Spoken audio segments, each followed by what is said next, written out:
لوگ انابیل کو ایک عام سی گڑیا سمجھتے رہے، ایک ایسا کھلونا جو ایک نرس کو تحفے میں دیا گیا تھا۔ شروع میں سب کچھ بالکل نارمل تھا، گڑیا الماری میں رکھی رہتی، خاموش اور بے حرکت، اور کسی کو اس سے کوئی خاص مسئلہ نہیں تھا۔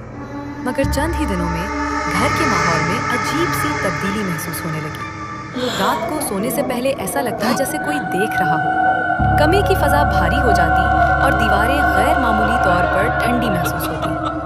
پہلے پہل ان باتوں کو وہم سمجھ کر نظر انداز کیا گیا، مگر پھر ایک دن گڑیا اپنی جگہ پر نہیں ملی۔ وہ الماری میں رکھی گئی تھی مگر صوفے پر بیٹھی تھی۔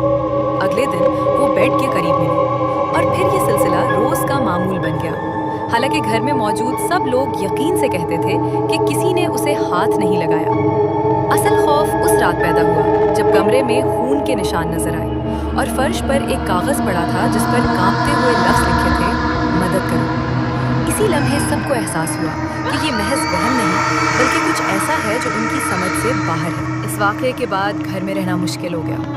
راتوں کو دروازے خود بخود کھلنے لگے، قدموں کی آوازیں سنائی دیتی اور کبھی کبھی بچوں کے رونے اور ہنسنے کی آوازیں ایک ساتھ گونجنے لگتی۔ خوف بڑھتا گیا اور آخرکار فیصلہ کیا گیا کہ انابیل کو اس گھر سے نکال دینا ہی واحد حل ہے۔ جس گاڑی میں گڑیا کو رکھا گیا وہ راستے میں بار بار خود بخود رکنے لگی۔ ڈرائیور نے بعد میں بتایا کہ ہر بار اسے ایسا محسوس ہوتا جیسے پچھلی سیٹ پر کوئی بیٹھا ہو اور اس کے کان کے قریب آہستہ آہستہ سرگوشی کر رہا ہو۔ کئی گھنٹوں کے بعد انابیل کو ایک محفوظ جگہ پر لے جا کر شیشے کے مضبوط کیس میں بند کر دیا گیا اور سب نے سمجھا کہ اب معاملہ ختم ہو گیا ہے۔ مگر اسی رات نگرانی پر موجود شخص اچانک چیخ اٹھا۔ جب لوگ وہاں پہنچے تو وہ زمین پر بیٹھا کانپ رہا تھا اور بار بار یہی کہہ رہا تھا کہ یہ یہاں نہیں تھی، یہ میرے پیچھے کھڑی تھی۔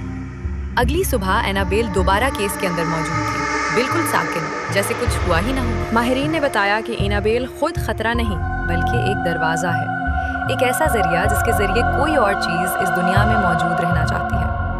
ایک آخری رسم کی گئی تاکہ اس دروازے کو بند کیا جا سکے۔ رسم کے دوران کمرے کی روشنیاں مدھم ہو گئیں، ہوا اچانک ٹھنڈی ہو گئی اور شیشے کے کیس میں ہلکی سی دراڑ نظر آئی۔ کچھ لمحوں کے لیے ایسا لگا جیسے سب کچھ ختم ہونے والا ہے، پھر اچانک خاموشی چھا گئی، آوازیں رک گئیں اور انابیل دوبارہ بے حرکت ہو گئی۔ لوگوں نے سمجھا کہ خطرہ ٹل گیا ہے، مگر اصل انجام اس کے بعد سامنے آیا، کیونکہ اس دن کے بعد انابیل نے کبھی حرکت نہیں کی۔ کوئی آواز نہ آئی، کوئی نشان نہ ملا، سب کچھ معمول پر آ گیا۔